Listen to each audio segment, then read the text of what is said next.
Awaken to hair growth. Awaken to hair growth because there is possibility to get your hair back.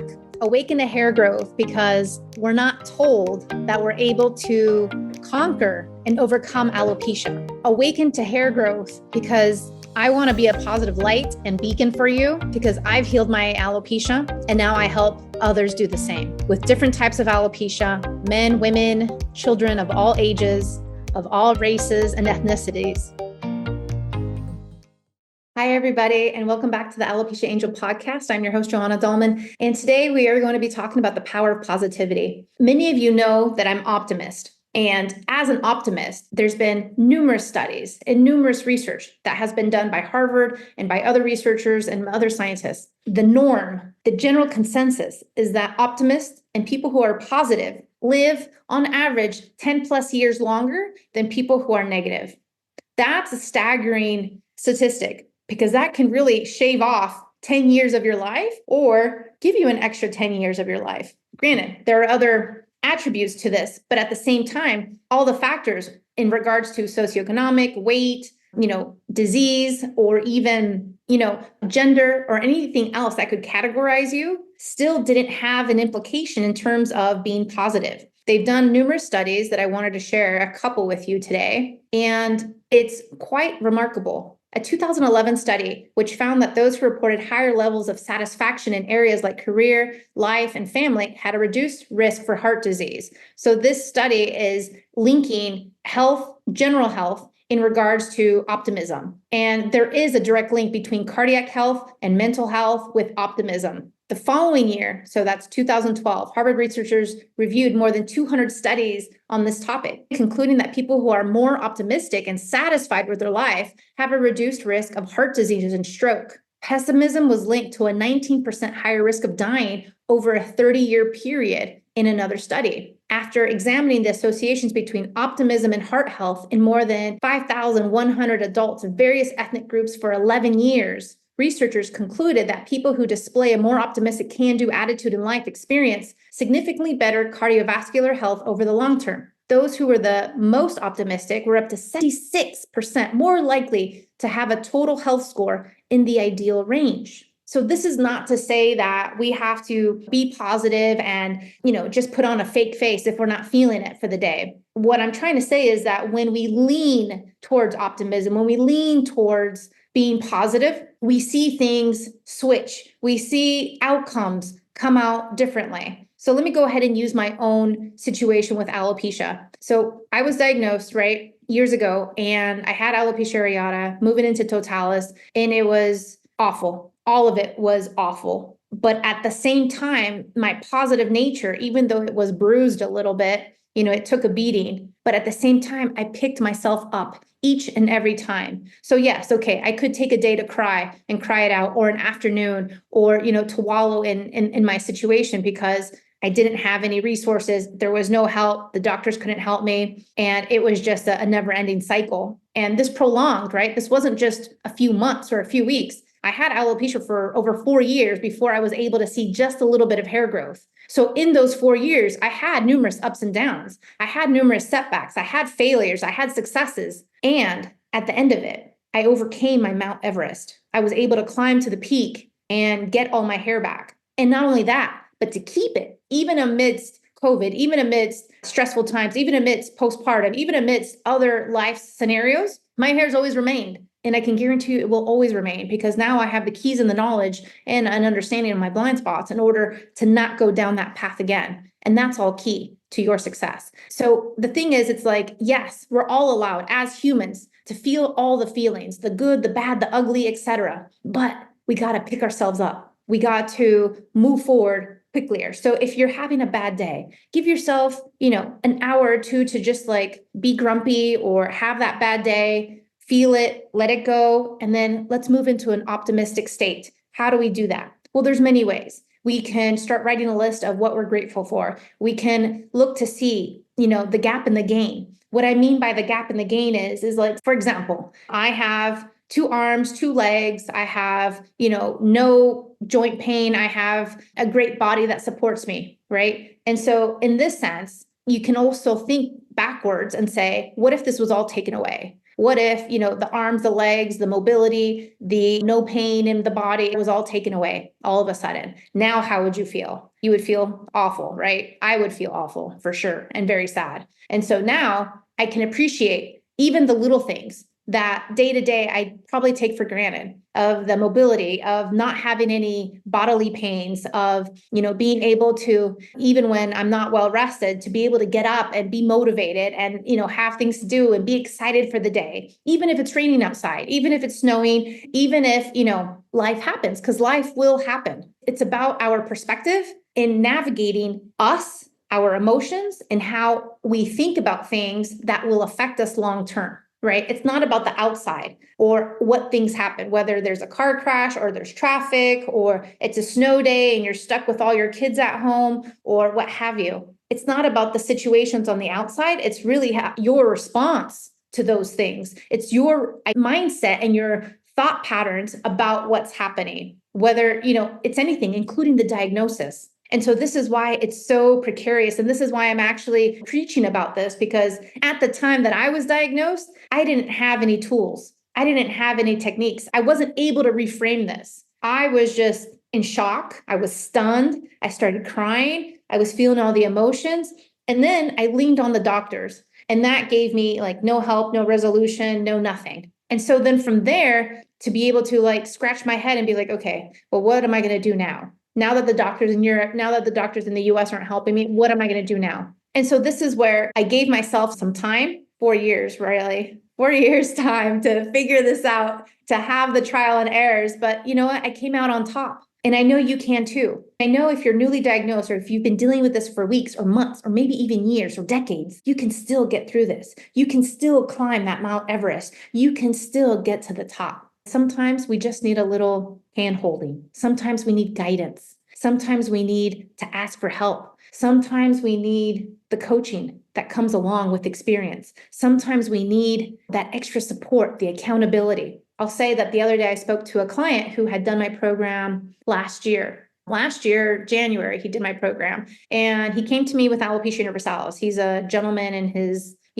mid-age, 40, 50s, something range. He came to me with alopecia universalis, and he's had it since he was a kid. So this is for over 3-4 decades. And I see him on the Zoom, and guess what? He has 3/4 of his head covered in hair. 3/4. We were talking a little bit, and he's like, tell me what to do. What's the next thing I need to do to get this 100%? And I told him his blind spot. And I told him this is one little area that you need to look into. And once I told him, he resisted in the beginning in January of last year. He resisted a little bit this idea, this blind spot. And I will say that if you're resisting anything, this is a flashing alarm. This is a red alert for you to look into this and uncover it and actually move in closer. If you're resisting something, you need to uncover that. So for example, in children, you can see sometimes where maybe they're scared of the dark. Well, the thing is, it's once you move into the room where they're scared of the dark, turn on the lights, you'll see that there's nothing to be afraid of. There's nothing scary underneath the bed. There's no boogie monsters, etc. Right? You need to go in and move forward into that resistance. I talk about this because what resists persists. Yes, it rhymes. Yes, it's catchy, but it's also true. So if you're resisting something, it's going to persist. So for example, for people who are on a weight loss situation and want to lose weight, if you resist the fact of changing your diet, of not doing exercise, well, guess what? Those extra pounds and kilos are going to persist on your body. Right? I have a friend actually who told me we're the same age, and he's like, Johanna, my health has declined in these last 10 years drastically. I need to do something ASAP. If not, my doctor wants to put me on 3 or 4 meds. That's really, scary to think that someone in their early 40s needs to be put on 3 or 4 medications just because they can't manage their diet and their lifestyle. Now, he's overweight, but I gave him a bunch of directions. This is what you need to do, but you got to do it. It's not just about me telling you or you learning, but you've got to implement, you got to do it. And so with this last client that I told you about with alopecia universalis, he's like, okay, Johanna, I'm going to do it.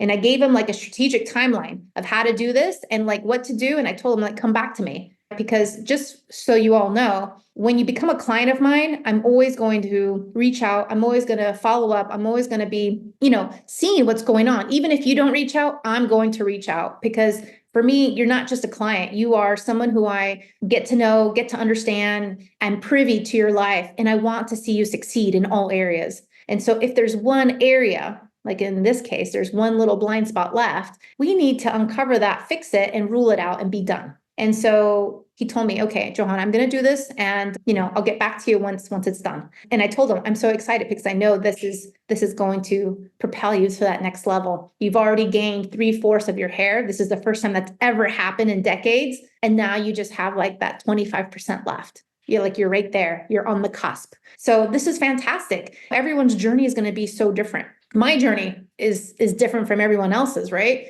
I started with 4 years of trying to deal with this and trying to figure this out. But I will say that when you do ask for help, when you do join someone, when you do get that accountability and that coaching, make sure you're getting it from the right spot. Make sure you're getting it from someone who's actually not just knowledgeable within their own healing process, but then in others as well. Because just because they've healed themselves doesn't necessarily mean they can help others. I fortunately have been able to help many, many, many people in over 66 countries, but not everyone is at that same level. Not everyone is able to do that. And so ask those questions. How many success stories do you have? Do you have before and after pictures? Do you have interviews? Ask those questions, because I'll be the first one to show you all the success stories that I've been allowed to show online, and then also those interviews online as well through the podcast. So asking for help is necessary. Giving yourself that grace. So if you want to be in the gap, so to speak, in that worrisome crying spells, woe is me situation, give yourself that time,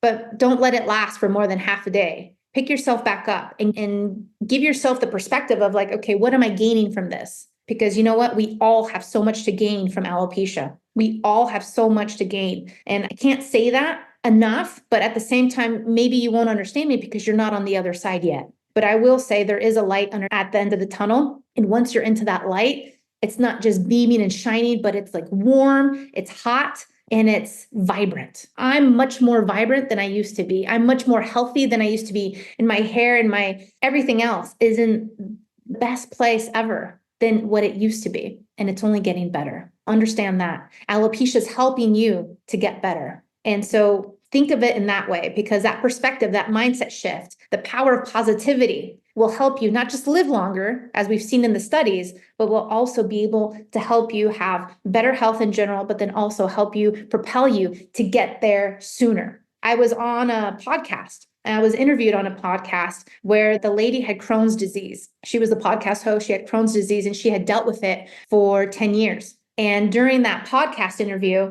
we were talking about each other's journeys, because Crohn's disease, for those of you who don't know, is an autoimmune disease. And alopecia areata, of course, is also an autoimmune disease. And so we were both talking about our experiences. And she had a big aha moment right then and there when we were talking. And I told her, not 1 minute of those 4 years did I ever think that I would never get my hair back. Not 1 minute. I knew I was going to. I just didn't know when. But the if I was going to get my hair back was never an issue. Like I knew it, that I was going to get my hair back. And if you ever want to hear another podcast about faith and like determination, go back to the podcast episode I did about 2 months ago with a mom. I believe it was in December, a mom. And it says, the title of it is like how faith fueled this mom to heal her child with alopecia. And it's amazing when you have the determination, when you have I know I'm going to get it. I just don't know when or how. And so the how shows up with every action step you take. And then the when finally comes to fruition.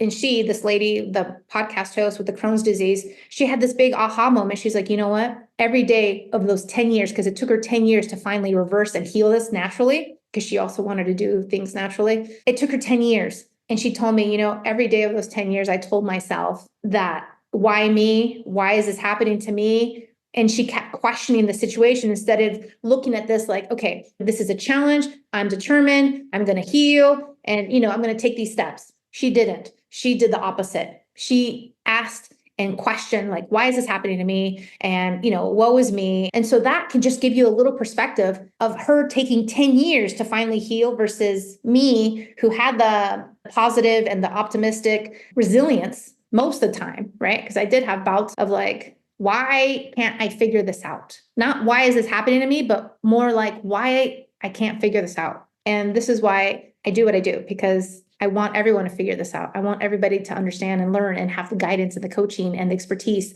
to walk along and, help you heal along the way. Because I know it's possible for you, just like it was for me and everyone else. So more studies that show how your mind influences your health in many ways. Well, your heart is not the only organ or body system that is influenced by your mental outlook. Medical News Today lists a number of examples where studies have shown a link between your psychology and your health, to which I have added a couple more here. So sudden death. Research shows that during the first week after the death of a spouse, mortality skyrockets to double the normal rate. That's huge. Heart and cardiovascular disease, stroke, and heart attacks. Letting your anger out explosively may be harmful because it triggers surges in stress hormones and injures blood vessel linings. One study found that people over the age of 50 who express their anger by lashing out are more likely to have calcium deposits in their coronary arteries, an indication that you're at a high risk for a heart attack than their mellower peers. A systematic review involving data on 5,000 heart attacks, 800 strokes, and 300 cases of arrhythmia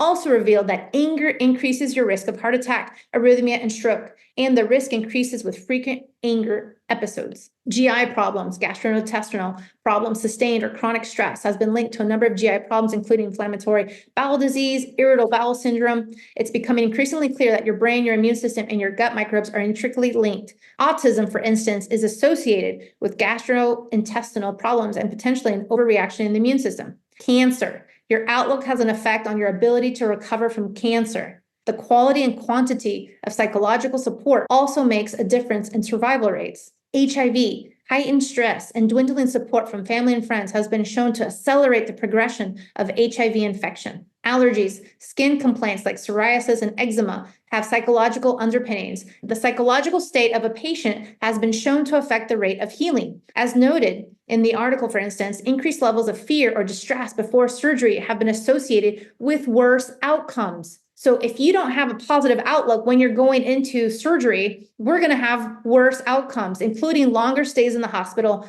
more post-operative complications, and higher rates of rehospitalization. In one study on patients with chronic lower leg wounds, those who reported the highest levels of depression and anxiety showed significantly delayed healing. So again, optimism promotes longevity. And this is very, very linked with everything. And so there are many secrets to happy people. And I know that being happy, so to speak, quote unquote, is very difficult when you're going through something like alopecia. You don't have to remind me. I know. I've been there. I've been in your shoes. I am a parent. So should this happen to my child, I would be absolutely devastated. But at the same time, the quick response to that, like, so-and-so's got alopecia is that, okay, now I know the tools, I have them, now I just got to implement them. Boom. And so the thing is like, there's always a solution to every problem, including your hair loss, including your alopecia. There is a solution. You just got to find it, get that accountability, cover those blind spots, because I will say those blind spots are huge. In one instance, I have a friend, so to speak, who she was looking to do her master's degree. And at the time that she graduated college, she never looked at her transcript. She just grabbed her transcripts and was done. Then she started applying like a year or two later to different schools for her master's program. And she essentially applied to like 7 different ones and she never got accepted. 7 different schools and she never got accepted. And she didn't understand why, because she had good grades, she had a great resume and all these things. And she didn't understand why she was not getting accepted into these programs. So she finally was able to actually speak to somebody in the admissions section of one of these schools. And that admissions advisor told her, hey, do you know you have this mistake on your transcript, or you have this letter grade, or you have this, curious situation that this is why we're not accepting you? And she was dumbfounded. She's like, no, tell me more. What's going on? Lo and behold, she had a mistake on her transcript that implicated her GPA, which implicated her admittance into the master's degree programs that she was looking to get into, right? And so once that one counselor, because not any other ones actually helped her out, but that one counselor was like, you know what? Go ahead and see if you can go back to your university, talk to them, see if you can get a letter or some sort of, transcript fixer situation, but see if you can get this resolved and we can reevaluate your admissions package to let you in or not into the master's program. Well, she went ahead and did this. And lo and behold, they weren't able to fix the transcript, but they were able to get a letter stating that this, in fact, is a mistake, but we can't do anything about it because, years have passed and it is what it is. But guess what? That one counselor with that one master's program accepted her, but that was her blind spot. She didn't know she had a mistake. She didn't know she also didn't review her transcript, right? So for those of you finishing college, this is important. Review your transcript before it's a case closed situation. But in any case, this was her blind spot. And once she finally was able to be like, okay, I can go back and fix it to the best of my ability. And look, lo and behold, she got in. 2 years later, she was a graduate of such and such university getting her master's degree. But she had a blind spot and she had no idea until someone else pointed it out. So this is what I'm saying. Getting your advice, getting your guidance from someone who's just throwing a bunch of stuff at the wall, that's going to take a lot longer versus a strategic approach, versus an approach that's tailored to you, picking out your own blind spots versus, oh, do this, do that, do this, do that. It's the same thing as like when you want to get pregnant or when you want to lose weight, or in this case, when you want to grow your hair. There's going to be a lot of advice and a lot of quote unquote tips online or in forums or from friends or from family. But at the same time, a lot of it is noise. I would say the majority of it is noise. And it's very hard to uncover and decipher the correct information from the misinformation. Because I'll tell you, there's a lot of misinformation out there in regards to anything health and wellness, whether it's weight loss, hair loss, or anything else in this sphere. There's a lot of contradictory information. So you want to go with somebody who's got a proven results and framework. If you don't know, we have a free training and it's available to you. Go ahead and email us at hello@alopeciaangel.com and we'll send you the link. If not, you can go to my website and you'll also see the information there for the free training. It's 49 minutes. In 49 minutes, you'll understand the 6 pieces of knowledge that you need to know to understand how to heal and reverse alopecia once and for all. So I give you that as a gift. There's a lot of free downloads on my homepage as well for you to understand if you're new to Alopecia Angel, but also if you're newly diagnosed. This is also very informative. And other podcast episodes I would recommend would be 1 through 10. 1 through 10 is fantastic just because it gives you a lot of the foundation of what's going on and what you need to know. More importantly, we have an upcoming interview with a client who saw hair growth that's coming up in a few weeks, and she has FFA. She was diagnosed with frontal fibrosing alopecia, and she's got tons of hair growth. This is a beautiful thing because for those of you who don't know, FFA, frontal fibrosing alopecia, is a scarring alopecia. Many times people with scarring alopecia say, oh, there's no cure, there's nothing you can do. This is what the doctors tell me. But the thing is, just like that whole mindset and the positivity, if you're taking in that negativity from the doctor or from whoever that's saying, stop, there's no cure, there's no help for you, go home. If you're taking that in and accepting it, well, then that's your prerogative. But then also those are the results you're going to see. You're going to see the no results. You're going to see, the lackluster situation, and you're going to continue to see the hair loss. But if you say, nope, this person's wrong, and make it a point to prove them wrong, then you have already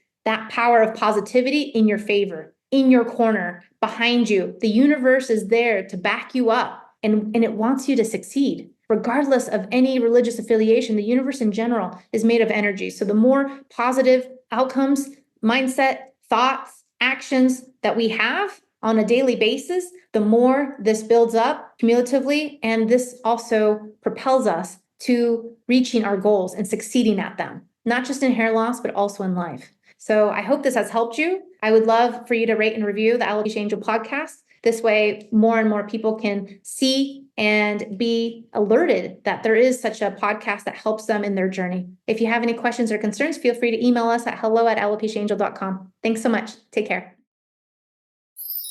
Thank you for listening to the Alopecia Angel podcast, a positive light in healing alopecia. You can do this and we can help. Spread the word that reversing alopecia is possible by telling your friends and family.